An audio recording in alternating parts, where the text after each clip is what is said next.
G'day guys, Alex Ryan here, and shipping from China into the Amazon FBA warehouse. Do you need containers? And the answer is most likely 99% of the time, no you do not.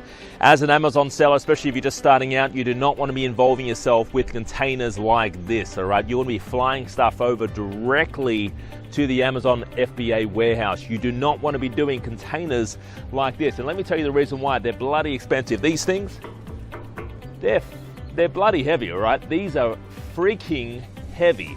And because of that, you can't fly these things. Well, you can fly them over. They're very expensive to fly over. You can actually fly them over. But do you want to know? The answer is no, you don't, all right?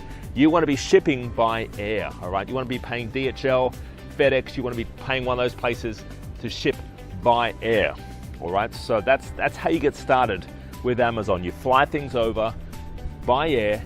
And then later on, if the product is a viable product, if it's a product that's actually going to be something that's profitable, then you can do shipping containers, right? But when you're first starting out, you got to make sure that the product that you bring in, it's actually going to be a profitable product. It's a product that people are actually buying.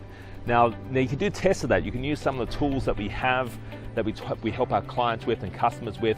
But guys, if you're just starting out, you need coaching, all right? You need advice on choosing and winning products. Now, before you jump into it, before you jump on shipping containers, you want to make sure that the products that you can get involved with are in fact going to be winning products, all right? So fly them over first, put them in the Amazon FBA warehouse. When they start selling, then go gangbusters. Start doing 20-foot containers. But until then, guys, seriously, until then, just stick with air shipping. Stick with DHL, stick with FedEx, stick with TNT, and then later on, do these containers. My name's Alex Ryan. Thanks for joining me, guys.